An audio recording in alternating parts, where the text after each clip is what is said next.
For those with good taste.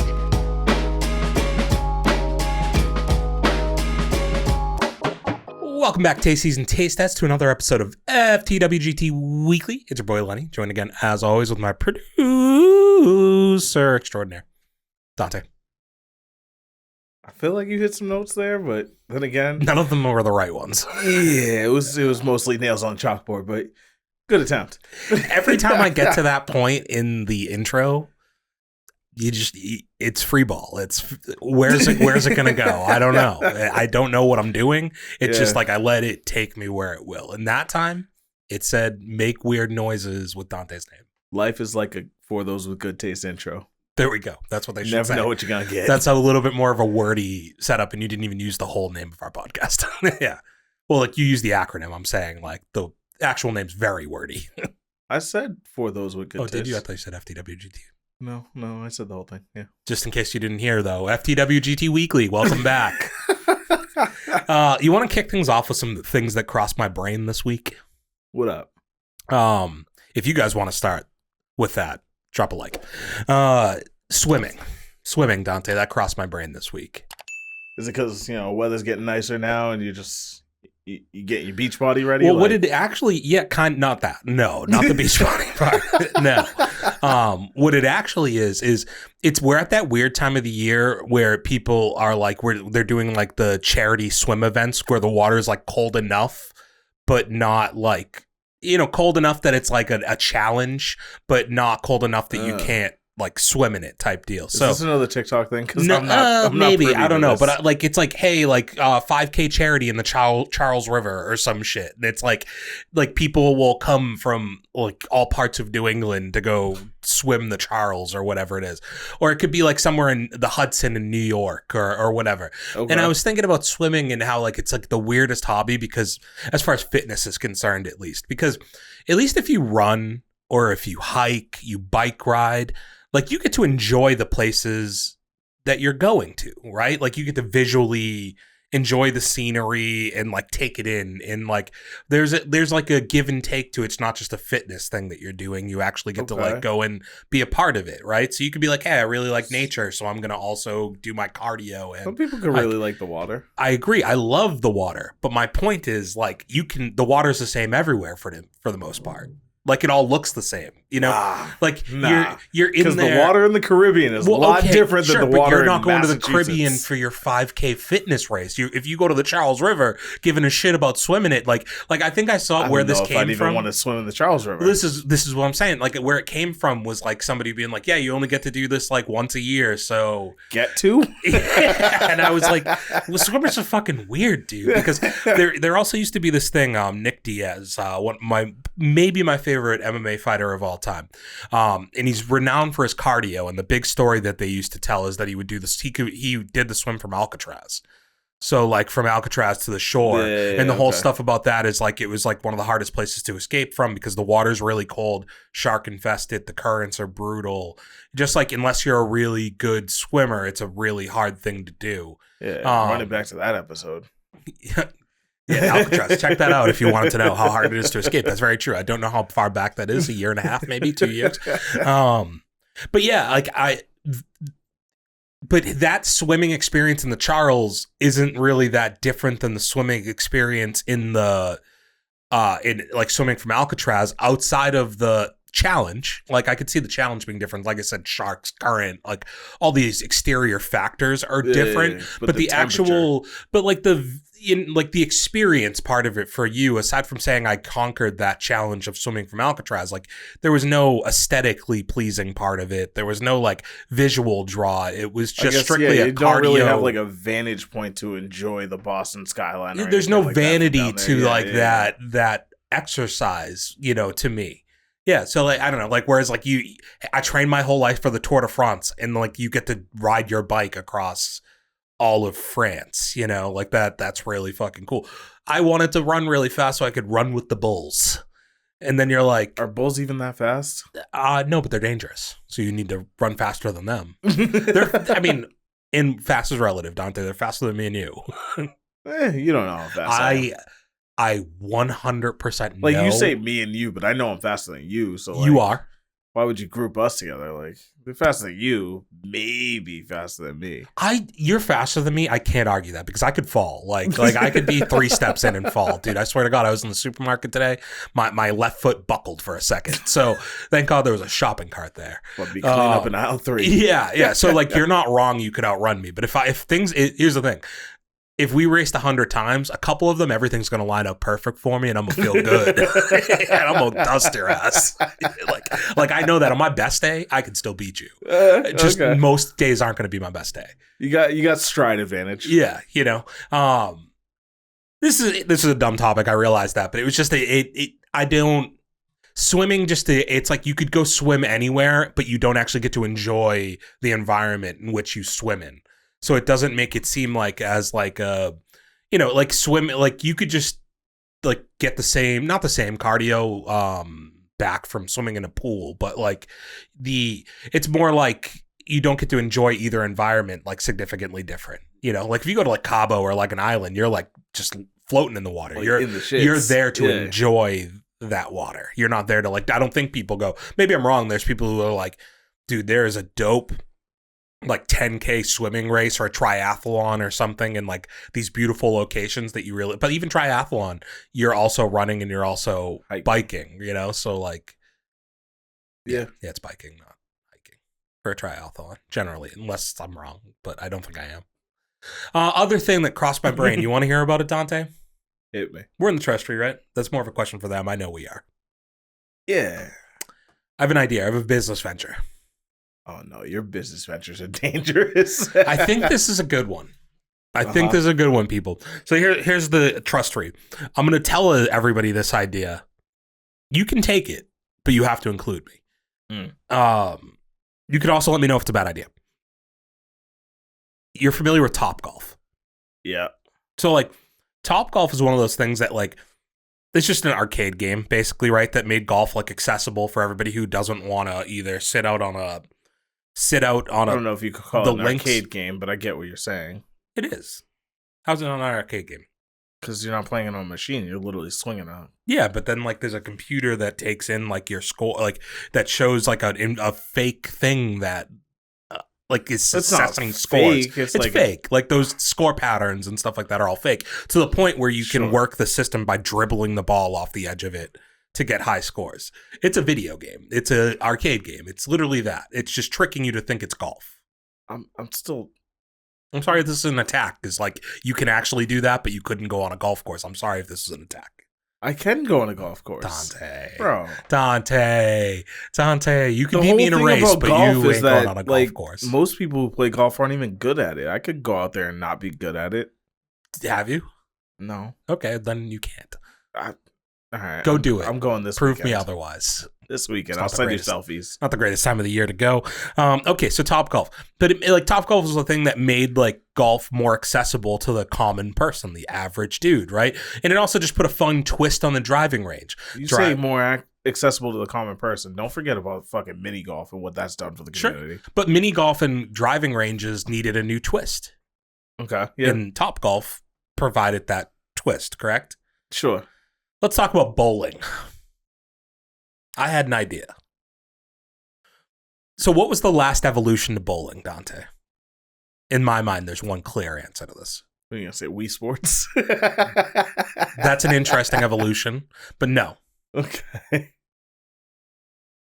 I can't even think of what, like, you said clear answer? Yeah, this is vivid. Like shuffleboard? Like no, it's not. No, it's not a different game. It's just like what was the evolution of bowling? What made bowling cooler?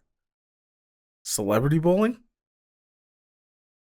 I mean, no, that's not is bowling cool? Like, what are you talking about? Bowling made it cooler? No, bowling's not like.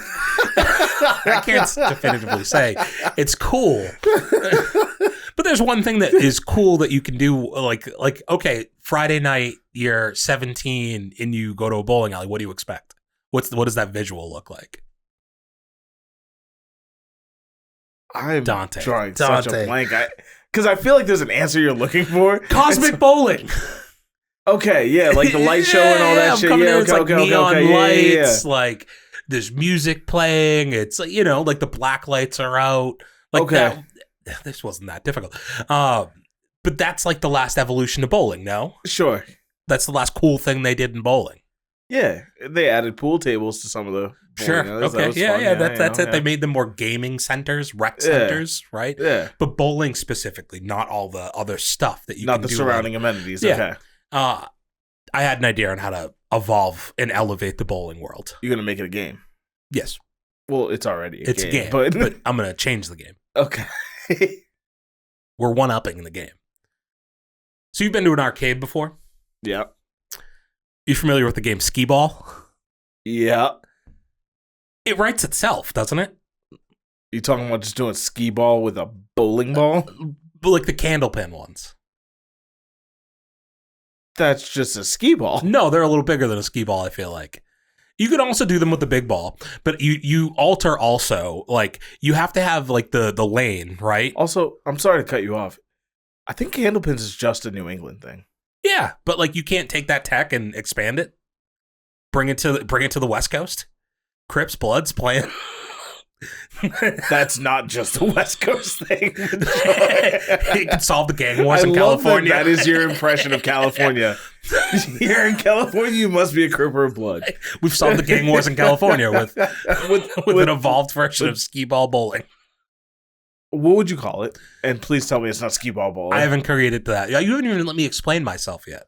No, just because I don't really know where you're going to go, and I'm trying to talk you out of this hole right now. All right. So, no, you haven't, like, I'm confident that this is a good idea. So, first of all, you remember, like, Tony Hawk Thug? Tony Hawk Underground? You remember that game? I've never heard it called that's that, what it but was. that's great. It was Thug. That's okay. What, Thug 1, Thug 2, yeah. Yep. I'm pretty sure, like, they had, like, like, if you watch, like, Viva La Bam or Jackass, they had, like, the loop-de-loop. Yep. You know what I'm talking about? The vert ramp that, like, goes full invert. Are you talking about, like, going mini golf with bowling? So, like, you have, like, you bowl the ball, it goes into the loop-de-loop, comes out the loop-de-loop onto, like, a chute that launches the ball into the scoring system of skee ball. Okay. Are you going to have it set up just like a large skee ball? Or are we talking about like a wider open area, more like Topgolf? I think that's where we need to keep evolving the idea, because I don't know. I just know that, like, I'm imagining on the end of it, you have the little holes where, like, the points are for skee ball, but you're at a further distance with more obstacle that you have to navigate through. Maybe it's like a mini golf thing where, like, there's the thin line, but there's moats maybe on the side of it. On some of them, like, you could, depending on your lane, you could get a completely different experience too. It's not uniform to one lane, like everything's the same. Bro, like, I see your vision, and you're very impassioned with these ridiculous visions. But you would need some sort of genius in marketing to get this to take off. Why? What do you mean, why? Why, dude? Why? Oh, wow, you're just attacking me now. I'm sorry. Yeah, bullied. Give me an answer. You don't like my reception of your idea. I'm sorry. I just think that's dumb, because, like, you just start with one. Yeah. I'm not trying to open a mega franchise. I'm not trying to bring it to the West Coast yet. But the thing is, right, is even if you just start with one, right, you got to invest a lot to get this even set up. Why? Why do you think it's a simple thing? Why do you think it's so expensive? Why is it more expensive than another create an idea? Ambiance. Cosmic bowling. All right, but I mean, like, even like building the lanes, the light show, the permits you would need. I don't know what that looks like. I think the insurance could be interesting. You got people throwing bowling balls everywhere. Like, I'm not saying it's, like, inexpensive, but it's also just, like, I don't think it's any different than opening a different business would be. I don't think there's a uniform thing for opening a business, but yeah. Like, oh, it's risky to start a new business, Dante? Also, just you with your business ideas is crazy. Why? This is a good one. Do you remember your Mexican restaurant idea? Yeah. Okay. The idea was that there was a shit scale, like the there was a butthole. Yeah, there was a diarrhea scale for the food that you ate. Yeah, that's not a terrible idea either. You want to keep going through more of my ideas, because I have good ones. I mean, that one was just one of the more ridiculous ones to me. It's funny though, and people would go for the novelty. You even wanted to make the front door a fucking rectum. Yeah, it looked like an asshole. Yeah, yeah. You walk down a gaping butthole to get into the building. Oh, it's a hallway. yeah. You walked into Uranus. Out of this world. Yeah, that wasn't honestly because people go like pay to go to like Dick's Last Resort and stuff and get made fun of all the time. Why wouldn't you go to a place that in theory you have to race to get home afterwards because you ate the number 10 on the like exploding butthole chart? It's a challenge, honestly, dude.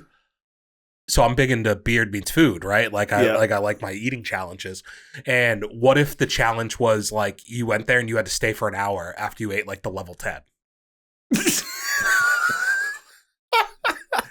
This all of a sudden sounds like a very smelly place to be. Because a lot of people are going to fail this challenge. 10 years unbeaten. There's just dudes who have just, and like your picture has to go on the wall of shame. The shit of shame. It's just like a giant toilet bowl that we have with pictures on it on the wall, and it's dudes who have in the picture they have shit themselves in the picture. So I love that you're just expanding this idea because this definitely wasn't part of the original. No, so like the dude's got to like be sitting in the chair, and it's like you have the time at which like he had like 10 minutes left on the time that he had to wait, and he couldn't hold it anymore, and now you've got the picture of him with shit in his pants at the table. Disappointment. He's lost. Damn. So does he lose if he shits himself? Yes. No. Yeah, you have to finish your meal and then stay for an hour without leaving and shitting yourself. I thought it was without leaving. So you can't shit yourself for an hour after you eat it. All right. That's the caveat. I was like, is that like the loophole? Like, you can just stay there and be like, fuck it, I'm going to champ it out. Be a man. Shit myself. No. Like, so, like, if you, like, we'll have a camera, like, tuned in on your face. Because if you started, like, I'd know the moment you started shitting.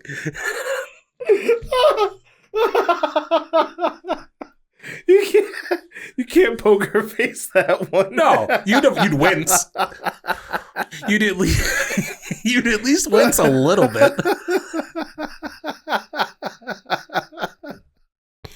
The worst part is I'm going to be thinking about this exact moment of this conversation later when I'm using the bathroom and being like, can I poker face this? Can I? No, because even if it's a relief, like imagine like the level 10 on the,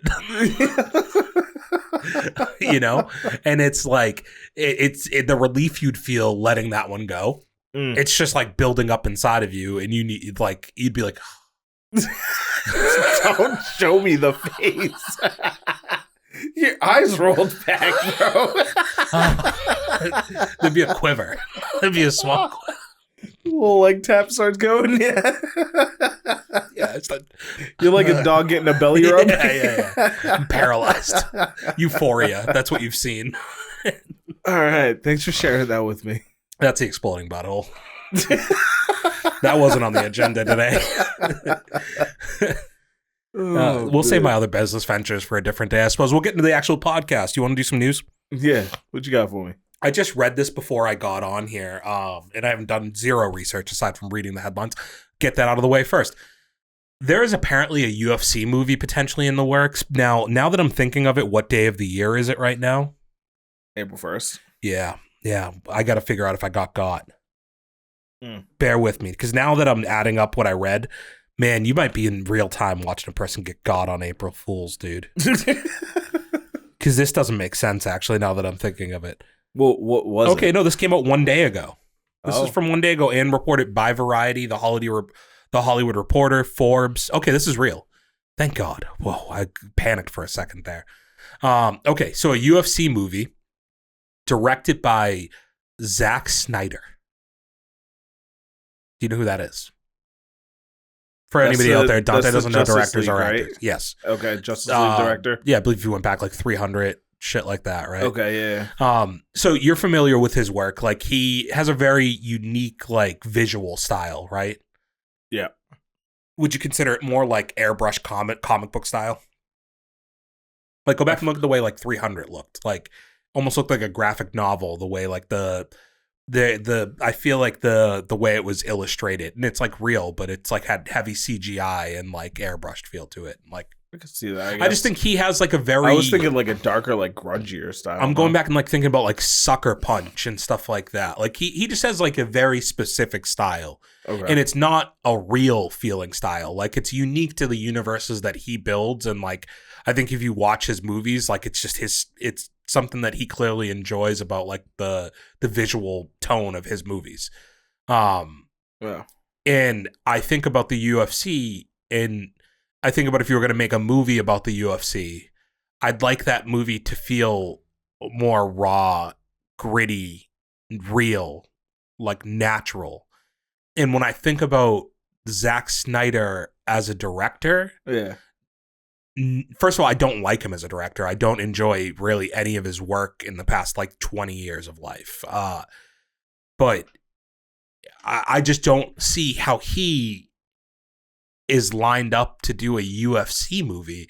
And it's a UFC movie that's being worked on by Dana White and like Turkey Al-Shiki, whatever, the dude from the Middle East who's now like starting his own boxing company, and he's been paying for he's just like one of the richest people in the world and can, like gotcha. Yeah, and it's supposed to be about like a person coming up from the underground to become an MMA fighter, which already sounds like I've seen that terrible MMA movie with some like with Rampage Jackson or something. So they're making it as like a fictional thing, or is it going to be actually about somebody? Well, so it's funny you say that because it's again, didn't read a ton. From what I did read, it's a fictional thing. But then the very first comment in the Twitter thread or X thread that I read was like, why wouldn't you just make it? You could have kept Francis Ngannou in your company instead of like they had a huge dispute and let him go over financials, basically. But that guy's like story is legendary. Like he escaped from Africa and like was poor, has like a crazy ass background and then he ended up going to be a UFC champion with like no MMA experience, basically. Like has a story that writes itself to be turned into a movie. Yeah. And instead we're going to get some terrible like fake shit, which I have to imagine is going to be like heavily Rocky inspired in some way or another, like, and quite frankly, I just watched this movie or watched a watch along of this movie. Have you ever seen Warrior? No. So like Warrior, I think won either the actor, Tom Hardy might have won Best Actor or Nick Nolte won like Best Supporting Actor. The movie was probably nominated for Best Movie of the Year when it came out. It's a fantastic MMA movie. Like the fighting in it suffers from what any Hollywood like boxing or MMA movie's going to, where like you're like, this dude would be dead if he got hit this hard this many times, type shit. But the background of the movie, the acting, like the storylines, like are fantastic. It's like I just don't think you could ever meet that. So this, I guess, long roundabout way of saying screams money grab to me. That's going to be a terrible movie. Time will tell. Yeah. Any interest in seeing something? Like, do you like Rocky? Let's start there. Still never watched it. Do you like Creed? Yeah. Okay. Other boxing movies that Jake Gyllenhaal won. Southpaw. No, I haven't seen that one. That's a great movie. Well, great. $1 Million Baby. Good. Never seen it. Just know she breaks her neck. Yeah. So have you not watched Never Back Down? Ooh, okay. I like that one. Trying to think any other ones that it might come to mind, but you're not a big like boxing or like fighting movie. You ever seen Annapolis? With Tyrese? Yes. Yeah. That's a fantastic movie. Yeah, that's a good one. James Franco, Tyrese, and Jordana Brewster.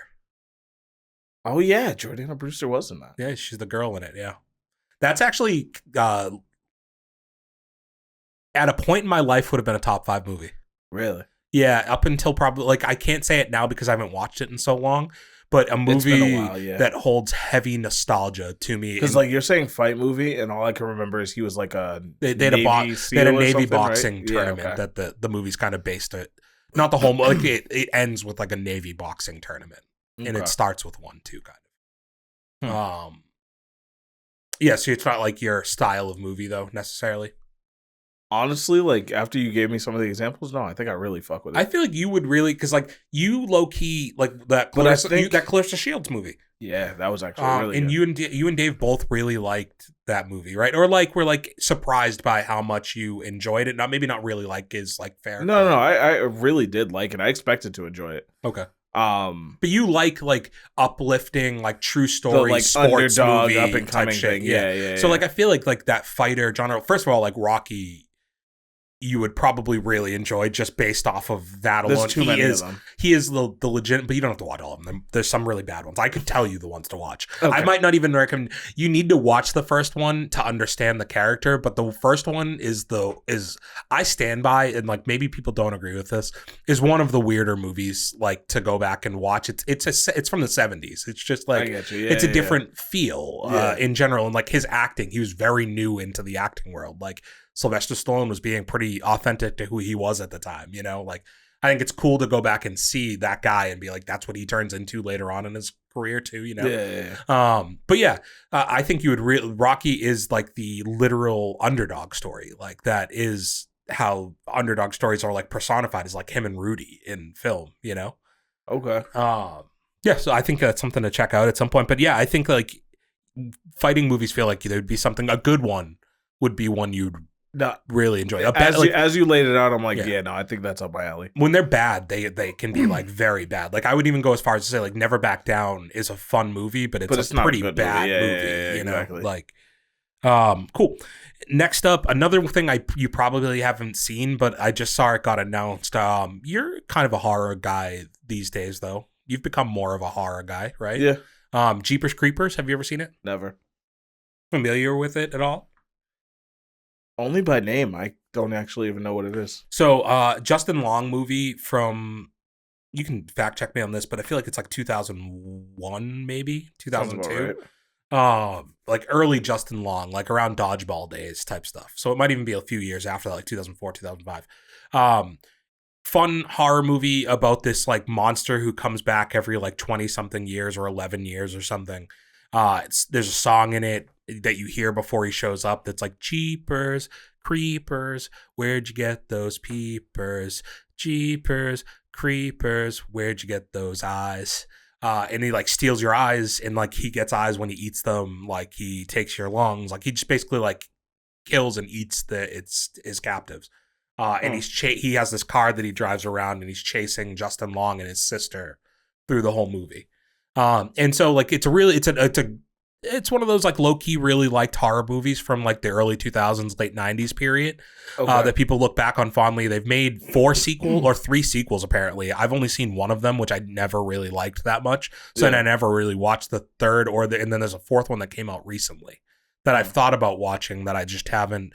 I read the synopsis, and it's about them like, it's like a reality show that goes to explore the house of the Jeepers Creepers monster, you know, like type bullshit. And like, it just like Halloween Resurrection reboot storyline bullshit. Gotcha. But yeah, so they've announced that they're working on a 5th one with the return of the 2 original characters who they haven't been in them since the first one. Yeah. And which they also, like, it's not confirmed they die at the end of the first. It's left kind of like to your interpretation, but it's always been assumed that they died at the end of the first one. They can write it as they survived. Yeah. And I wonder if you're going to do the thing that all these horror franchises are doing now, which is like write out those other 3 movies that they've come out with, or write out the ones that they don't like what they've added to the lore, you know, or mystique of the character. Yeah. So it's just, I'm going to keep an eye on it. It's a franchise. It's not like a is really that something set to come out this year, or no? Because it's just in early production. Gotcha. Okay. You know, it's crazy. We just live in a world now where like anything you loved in the early 2000s, there's a good chance that you're gonna get an opportunity to see it revisited in one way or another. And that could be a good thing or a bad thing, but I feel like a lot of the times it's a bad thing. I will say this though. Take as many shots as they want because I enjoy the nostalgia of it. I enjoy the attempt. Yeah. You know, and I think I'm a person who I might enjoy the performances. I could probably think the movie's terrible, but it's cool seeing those characters again type deal, you know? I get you. So like shoot, let it go. You know, look, most of them are probably going to be bad, but I'll find some nostalgia out of it. So I'll give it a go, you know? Okay. Next up, so it looks like we have some good news for the Coyote Vs Acme or Acme. Acme. Yeah. Fuck Acme. It's ruined too many teenagers' lives. What? Acne. Oh. Yeah. But I thought you were correcting Acme, and I was like, wait, what the Roadrunner do to anybody? So Coyote vs. Acme, if anybody remembers, I've talked about this a little bit. It's a movie that got shelved by Warner Brothers. That's been finished and made, starring John Cena, a few other people, Will, whatever his name is. Anyway, I can't remember what this guy, Will Arnett. No, is that Will? That's not Will Arnett, is it? I know. Damn. Sorry. Yeah, you're not going to help me with that. I already knew that. Yeah. Anywho, so it's a movie that got shelved because Warner Brothers had a little stretch where they shelved like Batgirl, this, and a Scooby-Doo movie all at the same time. But this one was complete, and they were more willing to take the $30 million like tax credit that they could get than try to release the movie and make a profit back on it. So they basically shelved it and said it was never going to come out. Year goes by, they say like we'd be willing to sell it, but we'd only sell it for somebody who offered between $70 to $80 million on the movie. Nobody's willing to make their offer rate or their offer for that, so it still remains shelved even longer. Because you'd buy that just to lose money on it. Potentially, yeah. So now it seems as though the movie has new life again because the rights have actually been purchased by a company called Ketchup Entertainment. Ketchup like ketchup or yeah, ketchup like ketchup and mustard? Ketchup and mustard. Oh. If you want to look it up real quick and see if they're responsible for any other hits.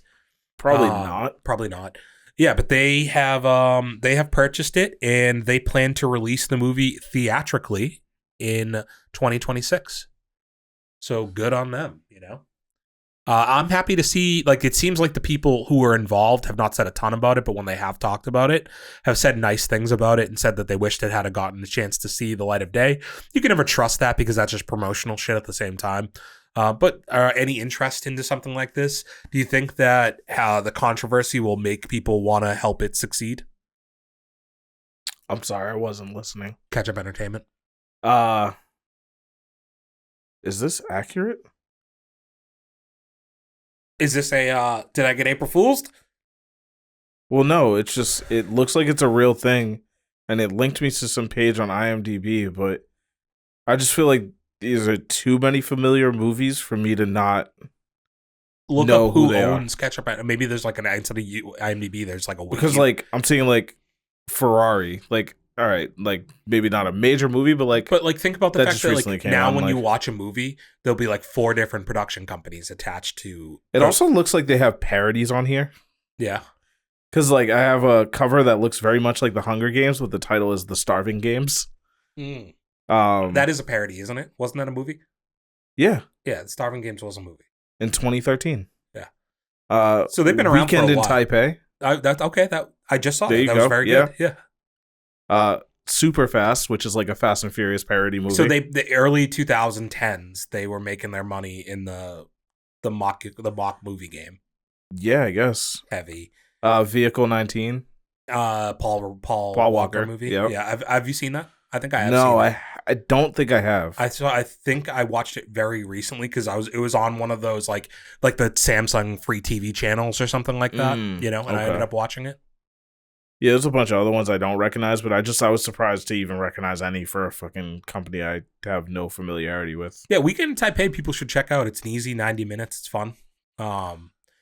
So my question was, do you think like controversy like this will help like the audience want to see this movie succeed, where it's been like pushed back and gone through all of this, or is it just going to be dead on arrival? I think it's right now it's hanging a lot on the strength of nostalgia. I think if the trailer's good. Nostalgia and people like John Cena. Yeah, and it's not just him. I don't know who else is in it. That was the only name you gave me. I was going to say Will Friedle, but that's actually the dude from Boy Meets World. It's Eric Matthews, I think. That's not the right guy. Love that. Give me a second. I'll get your name. Will Forte. I knew it was fucking Will. Damn it. Yeah. Yeah. I think it's a wait and see, but good for them that they're getting another life. Hey, I had a question for you. Yep. Did you see the new Hunger Games book came out? No. They came out with a new book? They came out with a new book, Sunrise of the Reaping, I believe is the name. Okay. It's the one that they're going to be making a movie for in the future. It's based on the Haymitch Hunger Game that he talks about, like the quarter quell that he went through. Okay. You'll see like his venture through that, and I guess the book just came out for it. I wanted to read the book because I read now. I listen. So I go to Spotify. I'm all excited like the day after it comes out. I look and I see that it's there. And then I go the next day when I hop in my car. I'm like, okay, let's start chapter 1 and start listening to it. They're all locked. I have to fucking buy it. It's like, I thought I just got this with my subscription. That's a bummer. So my question for you, can you read? Yes. Like, you want me to record an audiobook for you? No, that'd be funny. I legitimately thought that's what you were asking. No, I didn't read. No, I genuinely didn't think you could read. I didn't know. So I just wanted to double check. Would you read a book? Yeah. You would? Yeah. When was the last time you did? At least 15 years ago. Okay. So do you know you can read still? Yes. The fuck? All right. Don't get mad. I'm just like... I'm going to read every day. I didn't want to embarrass you if you couldn't read. How do you think I'm reading these memes, bro? That's a good point. I don't know if you just read 4 to 5 word sentences now. Oh, yeah. Yeah. Yeah, no. My appetite for attention is very...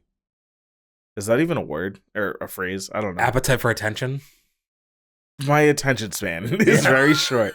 Why did I say appetite for attention? It sounds nice. I don't think it's a real real thing. But I don't think it makes sense Yeah, either. I think it sounds nice, though. So just keep going for it. Like, Tim, you have an appetite for attention. Like a long attention span. Yeah, no, well, I think it does make sense. No, like a social media influencer has an appetite for attention. Like that's a different... They're craving it. They yearn it. They want it. They have an appetite for attention. Yeah, you created a good phrase there. That worked, actually. All right, not for the type of intentions you needed it to, but it worked. All right, yeah. But so you would read? Yes. Why don't you? I don't know. I just don't. I think it's a time consuming thing, and I just rather spend my free time in other ways. Would you do what I do? Like read? Have it read to you so you can do other stuff while you're reading? Mm-hmm. Yeah, probably. Would you ever listen to the Hunger Games book? Why are we doing this whole roundabout thing when you're just trying to convince me to read this new book? I'm really not. I don't care if you do or not. You get this big stupid grin on your face, like, oh yeah, no, it's whatever. You can do what you want, but it'd be really cool if you did. No, you're free. It's America. You do have free will. Yeah. No, I was just a thought. Hey, you know who else is a thought? The fucking segues. Who? She's not a thought. She's a goddess. Sweeney. Brother, you can't even say that one as a joke. She's single, dude. Do you see that? Oh. She separated from her husband, and now it looks like they're on their way to officially just calling it quits. She wants to focus on her career. Now, how do I meet her? Yeah, like so you're saying we have a chance? We don't. No. But of course, where there's a will, there's a way. Immediately, they start going back to the Glenn Powell rumors. People are back on the Glenn Powell rumors, dude. So you're saying I got to act fast? We don't have a chance if he's in play.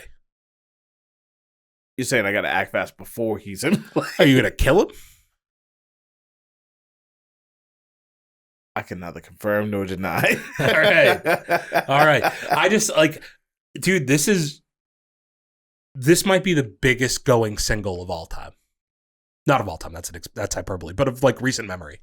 Yeah, sure. You know, like she's like about right now for female Hollywood actresses is about as A-list as they come. Right. Realizes that she's like early 20s, hot as shit, like a sex icon at this point, and is like probably not a good image to have like a dude attached to me. Have you seen her ex? No. Now ex? Look him up. Look up his like Sydney Sweeney fiance. Oh, I thought you said husband. They were engaged to be married. I see. I love how I literally typed SYD. The first suggestion was Sydney Sweeney fiance. Of course. A lot of other dudes are having the same idea, apparently. Not really what you'd expect, right? No, he looks like a fucking square. You can see why she got out. Yeah. Like, if the problem is he doesn't look like me. Yeah. You thought he would? You thought that was a possibility? Honestly, man, if her fiance was a heavyset black dude, my hope would be you know what I'm saying? Your percentages would have skipped up to what, a 7, a 5, like from a 0. What was it going to be at now? Like a 3, but I can work with that. 3's better than none. Yeah. So you're saying there's a chance. Exactly. Yeah. But you know what I think happened? And I don't want to judge her like this. I don't know her well. Or at all. Dude, by the way, I saw somebody wearing one of those hats the other day. I swear to God. No, I almost, first of all, I almost took a picture of him to send it to you and be like, should I make fun of this guy? No. Stand-up guy, I'm sure. But he looks like a pretty average dude, right? Yeah. Like, I'm not saying he's a bad-looking guy or anything like that, but just an average, everyday guy kind of deal. And I just wonder where her fame has changed significantly in the past 18 to 24 months. If now, you know, your options change, like the way you see your future changes. So like you didn't have Glenn Powell when you met this guy. Glenn Powell wasn't necessarily an option that you, and I'm not saying he's who she's going to end up with, but like a person of that stature or that acclaim wasn't maybe an option, a realistic option. It wasn't 3%, but it was, you know, not 100. Personal. Yeah. But felt personal. I just wonder if now you have a million options, you're getting invited to a ton of places, you have all these new opportunities, and it's like, this guy's great, but like, I'm going to regret something. I don't know what it is yet, but there's an opportunity I'm going to miss that I could have said yes to if I wasn't in this relationship. Yeah, I don't know. I think that's, if I was being like, because that almost seems like a pretty shallow decision to make. I don't think, because you're saying it based on the sense that like she could have been in a perfectly okay relationship, but because there's other possibilities out there, she's gonna. But I don't know how many dudes, how many basketball players or like something like that get married or have a kid with their college sweetheart, but now are on the road, famous in a million different cities with a million different options that just cheat on their girlfriends everywhere they go. Because instead of like being mature enough to say, hey, I'm going to have all these opportunities to do all these different things, and I shouldn't take on this commitment that I'm taking on because I can't fulfill the obligations of my commitment. You're using the word commitment, but you also said girlfriends. So like, so really if you had a kid, I said haven't made the full commitment. I said kid. I said kid in there too. That's a fucking commitment, buddy. Yeah. But like, and just saying you're in a relationship with somebody is a commitment. You said you were committed to them, individually to them, unless there's an agreement that it's open, in which one I respect. And if that they clearly don't have that agreement, but I'm just saying, isn't it maybe we could look at it like a mature response to be like, I'm 22, I'm not 35. I know that there's going to be opportunities for me to do things. And maybe it's just like, maybe it's to travel. Maybe it's to say yes to different movies and stuff because you don't have this, like you get married when does kids come? And like, it just expedites a part of your life that you don't necessarily think you're going to want. And you don't want to be unhappy in that either, you know? Yeah. I just think that it could be a mature response too, to say like, I have all these other things. Is she actually 22? Double check, but I think she's right around that. I think she's really young. Because if that's the case, he looks a lot older than that. She could be 25, 26. I don't know. But she's not like super old, I don't believe. Let's see. 27. Okay, she's older than I thought, yeah. Yeah. That's about where I thought. But either way, like that's, you know, like that's peak years, dude. Like that's peak years of your life to be at your peak of your popularity with opportunity and all of this. And I could just see being like, I don't want to have anything that I have to consider that's not my own individual desire, you know? Yeah. I think it's respectable. I get you. Cool. She has it. I have it. Do you have it? Do you have it? Who has it? I want it. I think I got it. Taste. Okay. So here I want to get something out at the beginning so I don't fuck this up again. We've done a few weeks now where we've just forgotten to say a movie for the taste test going into next week. Our bad. So I want to say it now, just so we can't say that I didn't say it. Yeah. And I can't just be like, well, you didn't stay long enough last week. If you had stayed till the end, you would have seen I said it. You just had to keep waiting all the way. Yeah, run that video back. Yeah, just get all the way to the end of it and keep going. So we've agreed on a movie for next week. Yes. We are going to be watching the movie 1917. It appears to be on Netflix, so if you want to watch it as well, go right ahead and watch it. We're going to be talking about it next week. A movie I have seen that I don't think I liked nearly as much as a lot of people liked it, so we'll see. Maybe my opinion changes, and Dante has not seen it yet. But we have Alex Garland's Warfare coming up in a couple weeks, so we wanted to maybe get in the mood by watching a war film. But so for this week, since we didn't announce anything, what we're going to be doing is just talking about a movie that we both saw in the theaters together, and a movie I think deserves some light being shined on it. Yeah. Especially in a year where we're always negative, so I can't just say it's this year uniquely that I'm vocally negative. Like I was negative last year for a lot of movies too. So in the year before that, probably the year before that, and before that too. Dating back to I think my first opinion on movies was probably 1997. Okay. Like harsh opinion on movies, probably 97. So dating all the way back to there. At that point, you would have been, 8 years old? And you were like, yeah, that movie was trash. Yeah, well, I'm trying to think. When did The General's Daughter come out? I'm not familiar with the movie. Don't get familiar. Don't get familiar. It traumatized me as a child. Okay. But like, that would have been a movie I was critical of probably after I saw it. Movies that traumatized you as a child. Could that be a top 5? Yeah, I only have like 2 of them. That really fucked me up. And I think I've talked about them on this podcast before. Go back and find it somewhere. Control F. I guess I thought of it more as like movie scenes, but I guess we don't got to deep dive into that. Whatever. No. So what we're going to talk about is Death of a Unicorn. Paul Rudd, Jenny Ortega. Movie that Jenna Ortega. Why do you keep changing people's names? Maybe it's just what I want them to be. Yeah. A movie that I don't know what the budget is. It seems relatively modest, like not a crazy promoted movie or anything like that.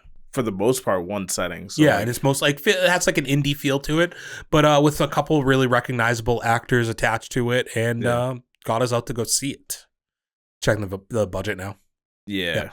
Okay, so for a synopsis of what I see this movie as, it's a horror movie with a mystical creature that is heavily leans into dark humor, I would say, and not to be laugh out loud funny, but more just like it just like keeps the movie moving. I could see why you would call it dark humor, but at that point, I got to say there's probably different levels of dark humor because I wouldn't call it like dark comedy levels of like. Yeah, dark but like humor, Will Poulter's character is like 100% dark comedy.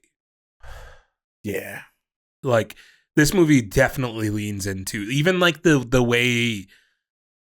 I don't think it's a spoiler alert, and I said it's a horror, but like some of the kills, are comedic in nature while also brutal. So I think dark comedy is definitely like because it looks at the way. So I've been telling people because I've been recommending this movie. This is the first movie. I'll say this. This is the first movie I think this year that I've genuinely, maybe this and Novocaine, and I would tell people to see Last Breath. But like this is one of the first movie that I've gone to like work and people are like, oh, like have you seen any good movies recently? And I'm like, dude, like you should check this movie out. I don't know if you'll love it, but this is one of those movies where I can definitely see that being like, it's not for everybody, right? So I'd err on the side of caution with recommending it, but people that you could just tell like, hey, no, go watch this. Like you'll love it. Yeah. It's, And I'll get more into why, but I think like just wrapping up the synopsis, the big focus and the theme of this movie to me is greed. Like this movie, the premise of this movie is greed, and all of the other components around it make the movie entertaining. But I think there's an enjoyable through line about just how greed affects people and the results of greed, like consequences of greed, things like that. And it's very true to that way I think greedy people would react in the situation that they're in, and like it's authentic to that, right? Like, no, I mean that's definitely a good like breakdown too. Is just like I think for this type of movie to have any sort of like effect on you, it has to have some sort of a message, right? Like, yeah, it's not just a mindless. goal. It's not just a mindless. Here's a mythical creature that kills people. Like they do a good job, and to get more into like the critical aspect of what I enjoyed about this movie a lot is we've seen a lot of movies that are under an hour and 30 this year. We've commented on that it's almost weird that we're getting so many movies, but it's like interesting because it's almost like, hey, we don't. I think it's also the time of the year. Yeah, we don't have enough here to make like a 2-hour film, so we're just gonna get stuff out into the theater and simple hour and a half mindless movies. This movie runs close to an hour and 50, and it feels about an hour and 50 long, but never in a way that dragged to me.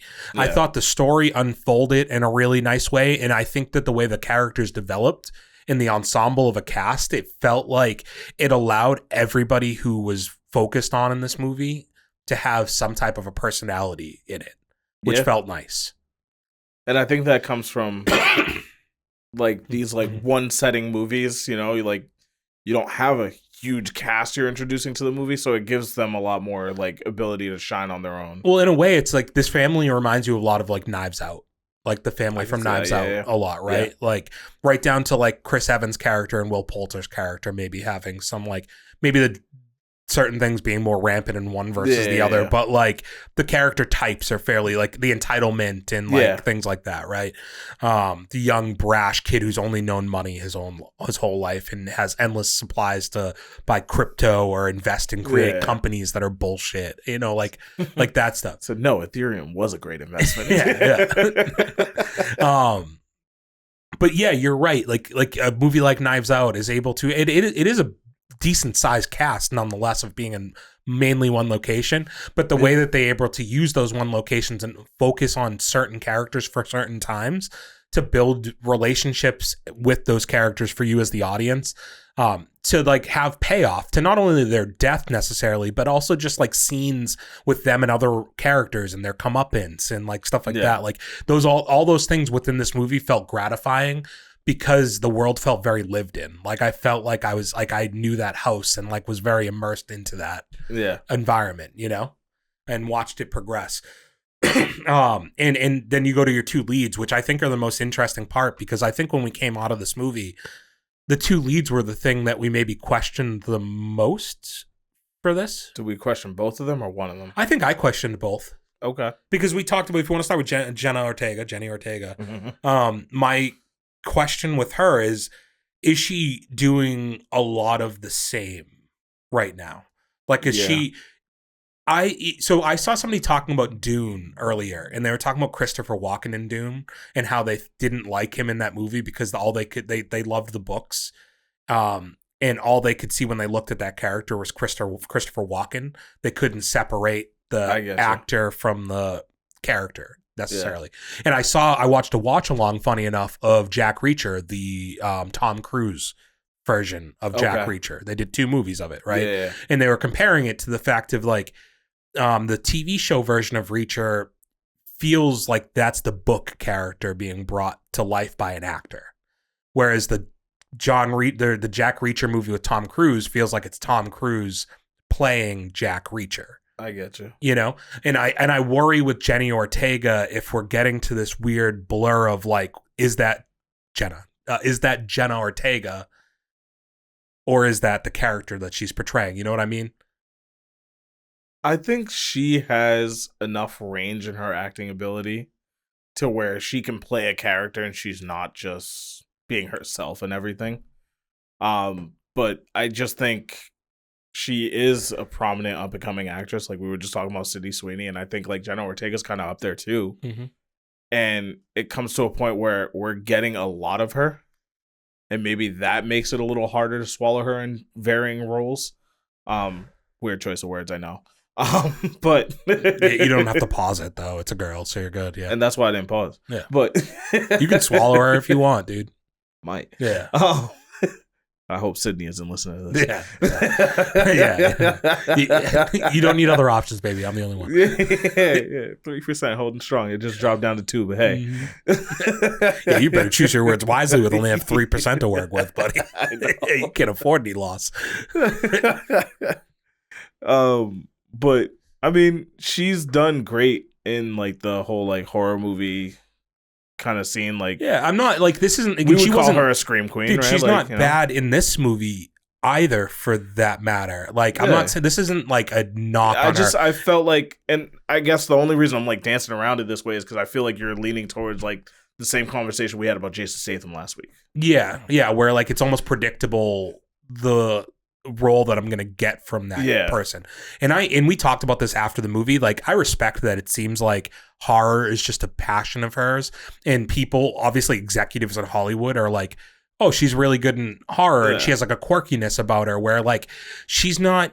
The thing about Jenna Ortega isn't like she's like your natural Hollywood leading lady attractiveness. Like, I think her and I was gonna say like Zendaya. I was gonna say Zendaya, yeah, like where they don't have necessarily like they're not like voluptuous like a Sydney Sweeney, where like there's these defining characteristics that make them like an icon. Don't quite have the same assets. I would say, yeah, Daisy Edgar Jones is kind of in this ballpark too, where like where they're very attractive in like a unique way that draws you into them. So she has like that going for her, that she has like a unique look, and she feels like more of a attainable attractiveness, like an everyday girl, as opposed to like you could see not Zendaya, but it feels like Jenna Ortega. I gotta fix that, but it feels like Jenna Ortega is a girl that you could see in like a Target or some shit like that, and it's not that like it's not that crazy of an ordeal if she was in like jeans and a t-shirt in a fucking Target. She just seems like somebody would be a little bit more down to earth and not so full of themselves. Yeah, like Zendaya, while isn't like voluptuous, has like a beauty about her that seems more like part of it is her level of confidence and like her like I'm that bitch energy. Mm-hmm. Yeah, like same thing where like Sydney Sweeney for us on screen comes off as a person who shouldn't be in the same room as I'm in. You know. It's that level of beauty that's like intimidating almost. So there's like a great marketability to the Jenna Ortega stuff, but I just a fear of her getting typecast into that being her for here on out, you know. And like that could evolve 10 years from now. The girl's super fucking young. Like it could evolve immensely, but like right now it just feels like it could be she's like getting she's offered just, a lot. Yeah, she just might be hitting up what she loves right now.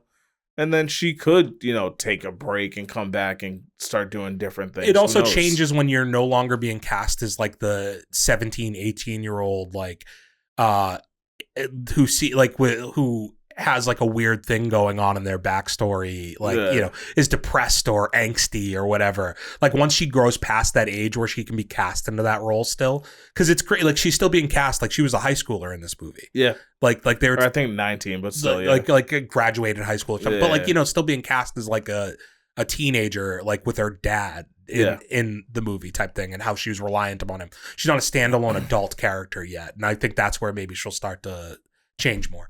But I guess getting to the bigger issue that we had in this movie, Paul Rudd, I guess, would be the one that we were more looking at. Yeah.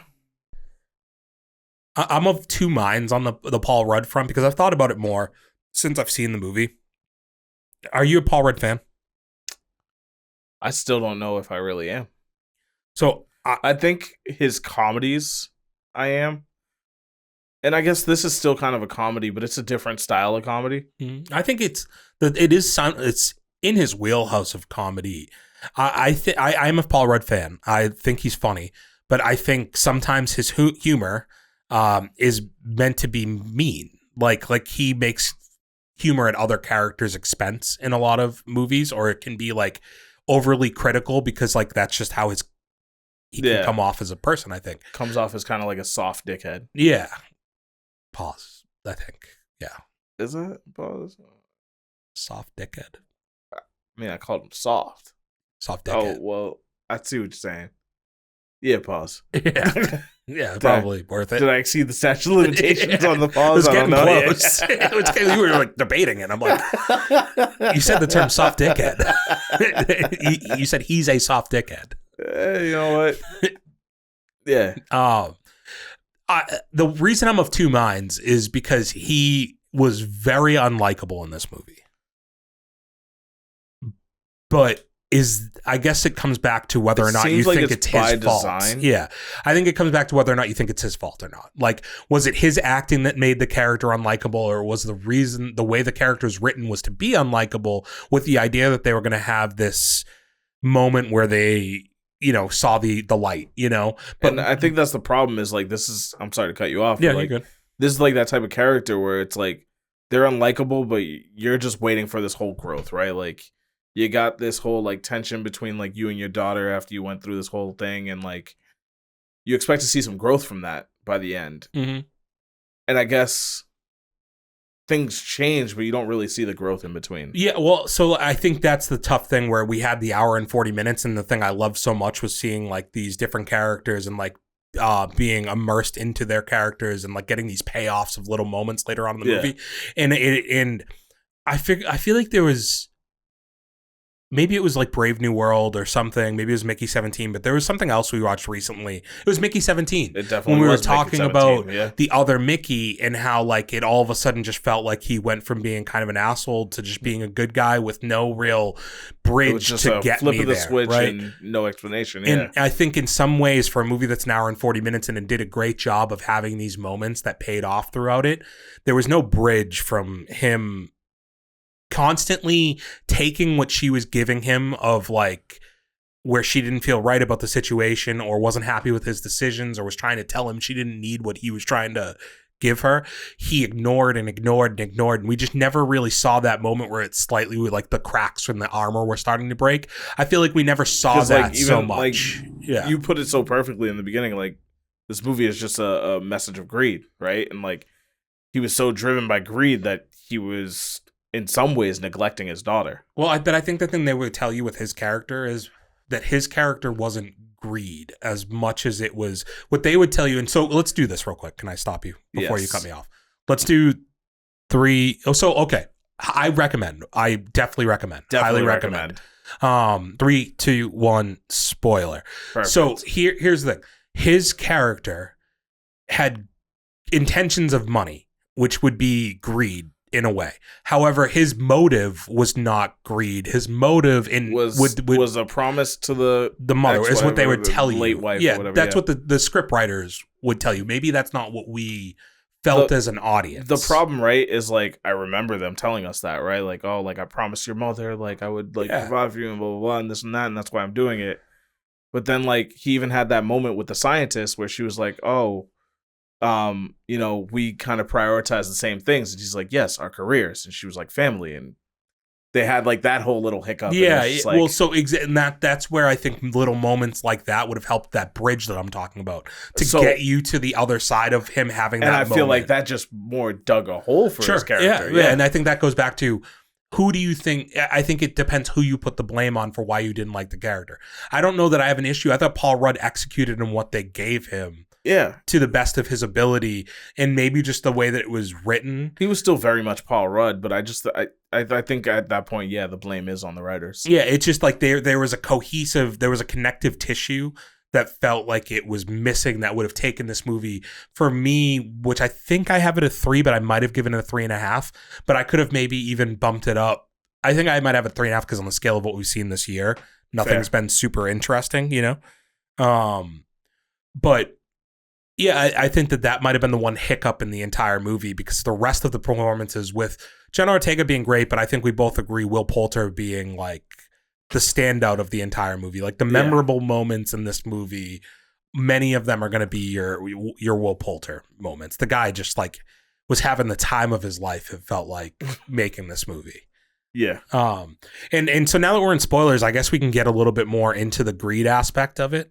To just kind of expound a little bit on my take on this movie. Yeah. So the movie is about Paul Rudd and his daughter. He's an attorney. He's going to oversee essentially like a man's will, right? Like he's dying and he's going to be the proxy for setting up the will and all of that for the last however long this guy has left in his life.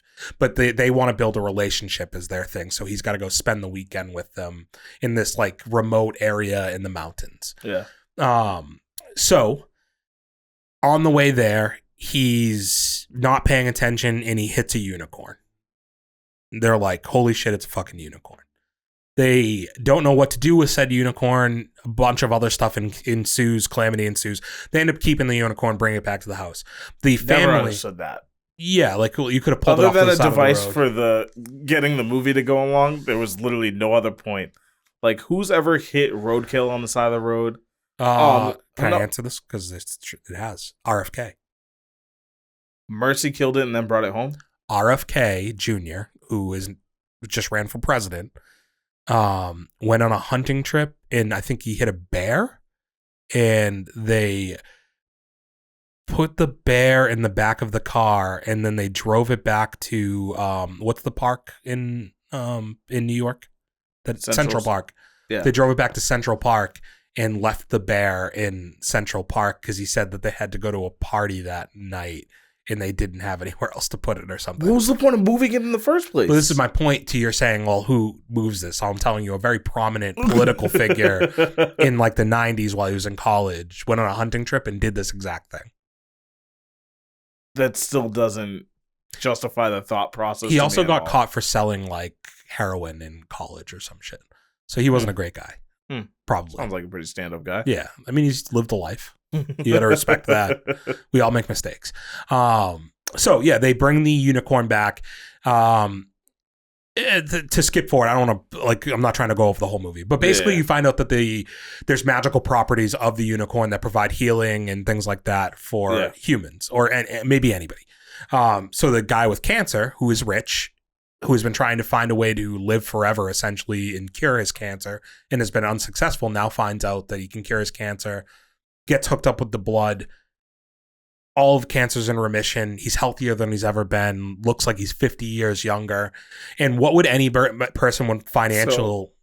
I'm sorry. Yeah. The funny thing about looks like he's 50 years younger, did you notice he initially had gray hair, then takes the unicorn blood, gets out of bed with gelled back black hair. Yeah. It's just like, did you diet in anticipation of your recovery, or is this just refreshed his cells, dude? It's the elixir of youth, the fountain of youth, you know?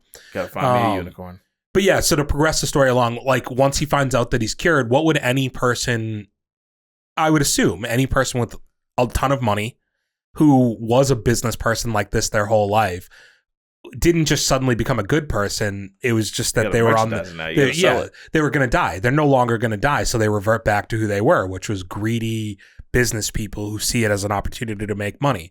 And while all the signs are telling them to not be greedy and that they should give back what they've taken, and that he was provided a gift, right? Like he was provided the gift of life. And if he had have just said, that's good, and given back everything else that was left, he would have been fine. But like most people, he took what he had and thought he could continue taking more. Yeah. And there was a repercussion for taking more. And I like that. Like, I like that that's it's a very simple way to boil down the story. But I think that that's what makes this so effective, is that you understand that that's why this is happening. And then everything else around it is just dressing it up, right? It's like the entertainment. So now the thing that we haven't talked about is the unicorns themselves and the vengeance aspect of it and the brutality that they execute the kills. And I guess if we were going to point out one more nitpick as far as negative, the CGI didn't look the best. So I will excuse that after looking at the budget. We didn't say this. Okay, what was it? $15 million. When you think about the cast they had, like the location, and they did use a good amount of CGI. Yeah, well, I mean, like 3 to 4 of your actors. We didn't even mention Téa Leoni just like popping up in a random movie. Like, I was not expecting that. But yeah, just like 3 to 4 of your lead actors are probably eating up half your budget. Yeah, minimum. Yeah. So like when you mix that with like the amount of CGI they use, like I think they did really well for that fucking budget. Yeah, I don't want to put you on blast, but you actually were the one who had more to say about the CGI. I kind of accepted that. I assume the budget was low, first of all, but second of all, yeah, like no, it's not putting me on blast. Like, I mean, I did say that. I said it didn't look good, and I think they used too much, like the whole like, what was it, like universe, Milky Way star thing? Yeah, that was a little cheesy. Like that looks stupid. That was a weird visual effect. Yeah, we didn't need to do that. I don't know if they could have executed that better than they did. And like for the movie, it is. I think it's fine. I just don't even know if we needed it. Yeah, I guess like you could have just showed them in a trance. Yeah, like on the thing. That's fine. You're right. But I would say this for the type of movie that it is. It didn't bother me that there was some cheesy effect where they're off in like a fantasy world, like floating through space. You know, like I'm pretty sure Black Panther did that, and I had way more negative to say. Like the unicorns looked decent. Well, so here's what I was going to say about my only thing with the looks of the unicorn. I thought the initial unicorn, the peaceful one, was really good looking.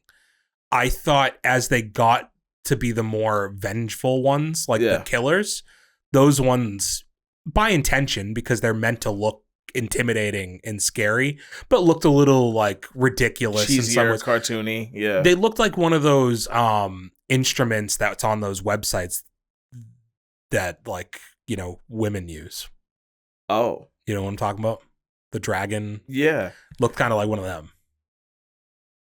I won't even put you on blast right now. But you know, you know what I'm saying though. Like, the legs kind of looked like one of those things.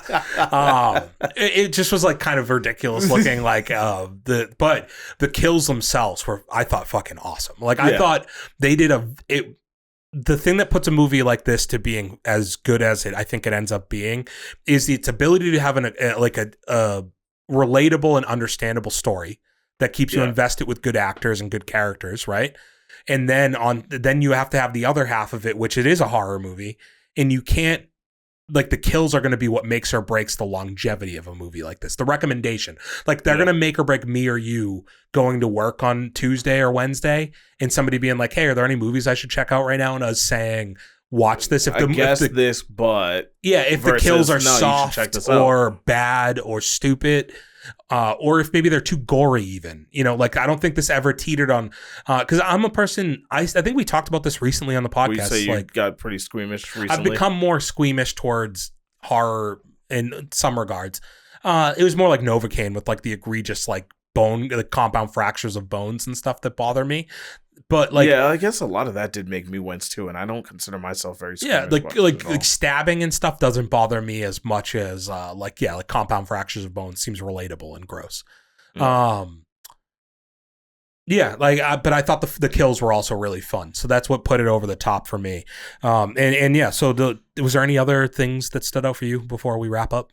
Because I feel like I think we covered it pretty well. I mean, there were some, you know, dumb things in there that you just can kind of forgive for like the type of movie this is, but I think for majority of it, like the fun stuff really outweighed it. You know, I forget what the actor's name was or even what the character's name was, but the son, like Will Poulter, Will Poulter, like his shit was just fucking hilarious, dude. Yeah, or we didn't even mention like the butler, like he was. Oh yeah, he was fucking hilarious too. Who was the? From Gotham. Yeah, the butler from Gotham. Yeah, and it was fun to see him getting work too. Because I feel like I don't see him I haven't seen him in movies, and he's got a unique look, so he can only play like like that type of role is going to be he's going to be more character roles, you know, like in a scene because he's very noticeable. Does he actually not have eyebrows, or just? I think that's how he was in Gotham. Like I think that's the thing. He has like a noticeable. Yeah. So if you put him in a scene, he doesn't have the look where you could put him as a lead actor, but you also know that people are going to notice him if he's in a scene. So you have to use him a little bit. And like, I think they used him the right way in this. If you go watch Gotham and the things that like, I think as a person who recently watched that show all the way through for the first time, I think by the same like quirks, by the end of that show, he ends up being one of the most likable characters, and he's a role character. He's not, he's like a supporting. Yeah. He's not a person who's like in every single episode or anything, but when he does appear, like the few times throughout the season, he like later into the show, you look forward to it. You're like, oh, he's really fun, you know? And I think that he brought a lot of that same energy to this, which was cool. Okay. I did pull it up. So I have this. I was torn, dude. So I have this at 4th still on my list. It is 4th for me as well. So I got Novocaine at number 1. I have Last Breath at number 2. I still have Heart Eyes at 3. I think that's where all of these could mix and match. I enjoyed them all pretty equally, to be honest with you. Hard Eyes, I just think that like it was a mash of just two genres I have really it at liked. third. I put it ahead of Hard Eyes. Did you? Yeah. I could see it going either way. I think, like I said, all four of those movies are all four pretty enjoyable. Not going to be at the end of the year probably the best movies of the year, like on anybody's top 10 of like cinema quality. But I think at the end of the year, you'll look back and be like, those were fun movies. And I think like it's kind of a bright spot in quarter one of kind of a tough part of the year for movies. You know? Yeah. Sorry, I was just, if you saw me just space out a second ago, I just realized I don't have Novocaine on my list. Oh, so this could be potentially fourth or fifth. I gotta now think where I would put that. Yeah. Okay, so you have Last Breath still as your number one. Yeah. Right? And then number two is Companion. Got it, which I haven't seen. Yeah. Cool. All right, so we've got coming up next week, we're going to do 1917, so check that out for the taste test next week.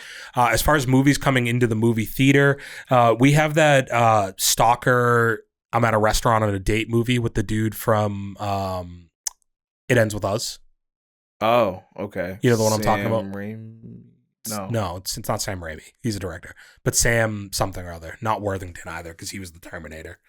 See, the problem is I think I'm better at first names, but once I try to link a last name, it can just go anywhere. Just lost.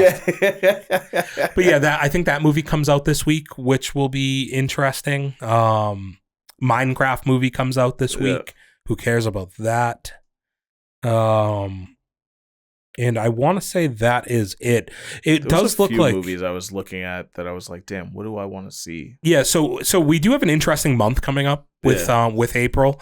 We have The Amateur, which looks kind of with Rami Malek and Morpheus in it. Yeah. Just looks like a fun movie, nothing crazy. But then you're starting to kick into like the big stuff for the year. Sinners comes out this month. Which is a definite going to watch. The Accountant 2 comes out this month. Until Dawn will be interesting. That comes out this month. All right, we're ramping up. Warfare, we already talked about, comes out this month. We have an early IMAX. We should check that out. April 9th is an early showing. Okay. Oh, damn. That's soon. Soon, yeah. There's actually a horror movie that comes out this week called Hell Summer that I might check out. If it's showing somewhere nearby. Either way, we won't keep you here for this part of it. Let us know what you guys thought of whatever movie I just talked about for however long. Forgot already? Dude, brother, we just talked about too many movies. Death of a Unicorn. Yeah, let us know what you guys thought of Death of a Unicorn. No, I did literally blank. You spaced out 2 seconds ago too. It happens to the best of us, people. It happens to all of us. And we are the best of us. Don't steal my bowling idea, but if you have ways to make it better, I'll accept that. Exploding Butthole wasn't supposed to come up, but if you think that could be a decent idea, let me know if I should stick with it. Sydney Sweeney Signal, are you going to slide into the DMs? It's a question for all of us. All of us men, we got to consider, and ladies, need to consider whether or not we're going to slide into the DMs. It's a question. UFC movie, terrible, not terrible? Question. If you want to answer all of those, make sure to drop a comment down below. As always, we need you to like, comment, share, and subscribe on the video. Tell a friend, ask a friend. Until next week, though, ladies, gentlemen, tasties, tastettes, we bid you fale. Adieu. Peace. Bang, bang. A skit. For those with good taste. Like Sydney Sweeney. Those are her nips. Also, I would appreciate it if you don't just tell the masses to slide into my girl's DMs. All right?